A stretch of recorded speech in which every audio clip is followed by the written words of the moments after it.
This message is non-copyright. Duplication is encouraged.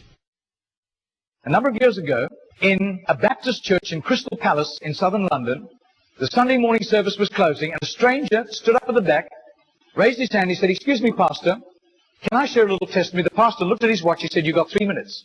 And this man proceeded. He said, "I've just moved into this area. I used to live in another part of London. I came from Sydney in Australia. And just a few months back, I was visiting some relatives, and I was walking down George Street. You know where George Street is in Sydney? It runs from the business hub out to the Rocks, the colonial area."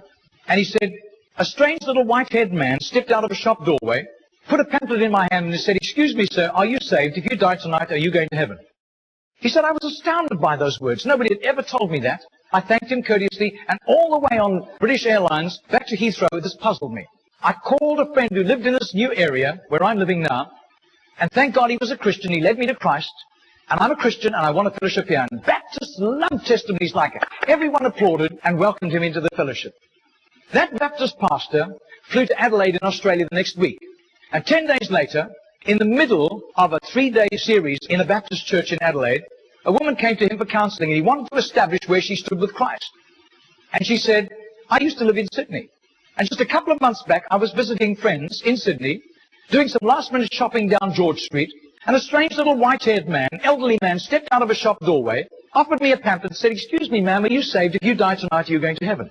She said, "I was disturbed by those words. When I got back to Adelaide, I knew this Baptist church was on the next block from me, and I sought out the pastor, and he led me to Christ. So, sir, I'm telling you that I am a Christian." Now, this London pastor was now very puzzled.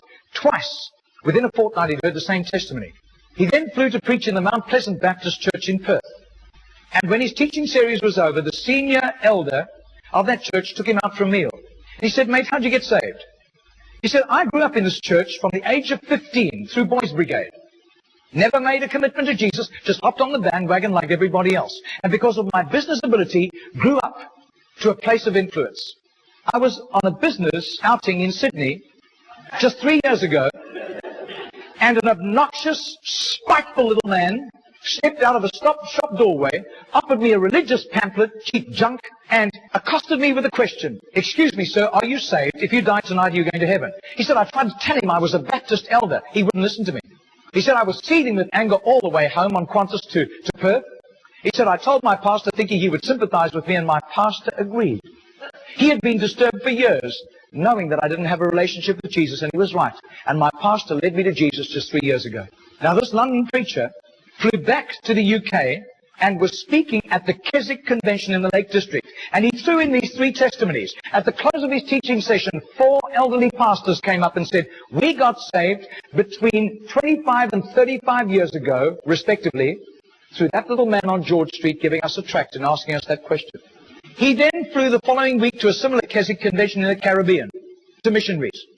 And he shared the testimonies. At the close of his teaching session, 3 missionaries came up and said, "We got saved between 15 and 25 years ago, respectively, through that little man's testimony and asking us that same question on George Street in Sydney." Coming back to London, he stopped outside Atlanta, Georgia, to speak at a naval chaplains convention.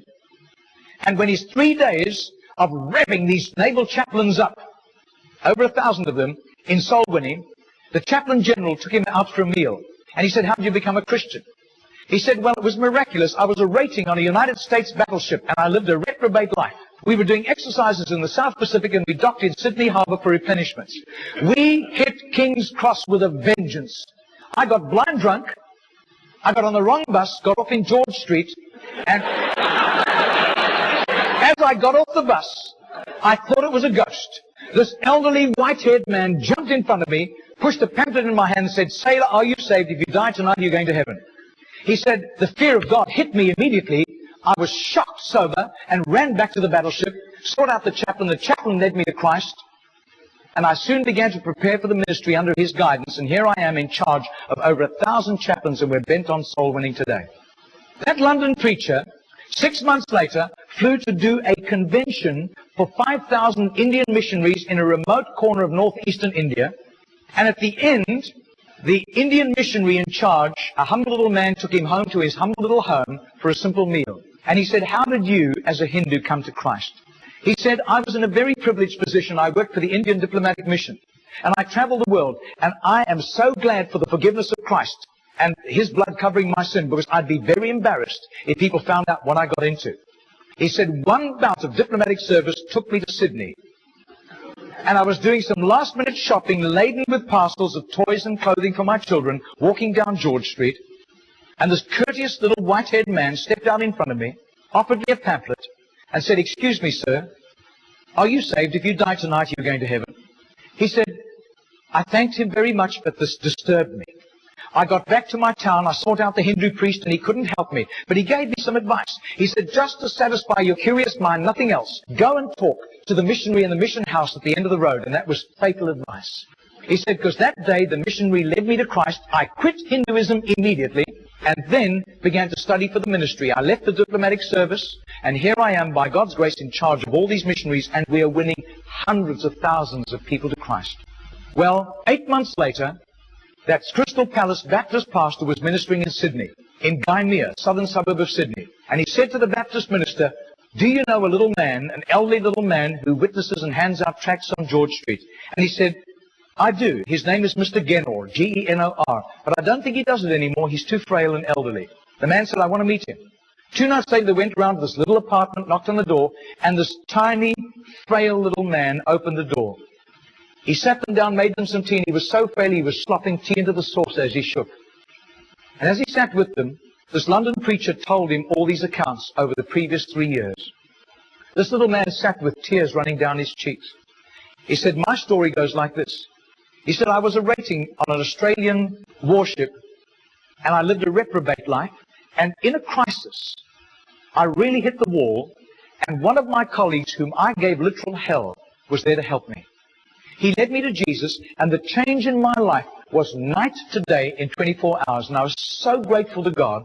I promised God that I would share Jesus in a simple witness with at least 10 people a day, as God gave me strength. Sometimes I was ill, I couldn't do it, but I made up for it for other times. I wasn't paranoid about it, but I have done this for over 40 years, and in my retirement years, the best place was on George Street. There were hundreds of people. I got lots of rejections, but a lot of people courteously took the tracts.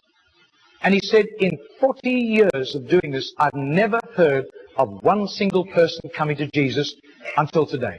Do you know, I would say that has to be commitment.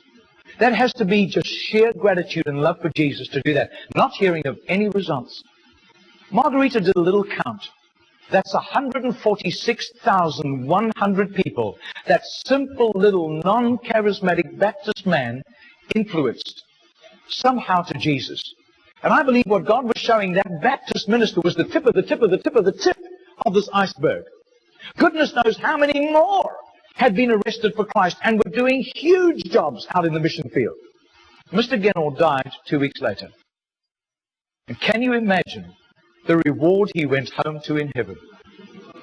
I doubt if his face would ever have appeared on Charisma magazine. I doubt if there would ever have been a write-up with a photograph in Billy Graham's Decision magazine, as beautiful as those magazines are. Nobody except a little group of Baptists in southern Sydney knew about Mr. Genor. But I'll tell you, his name was famous in heaven. Heaven knew Mr. Genor. And you can imagine the welcome and the red carpet and the fanfare he went home to when he arrived in glory.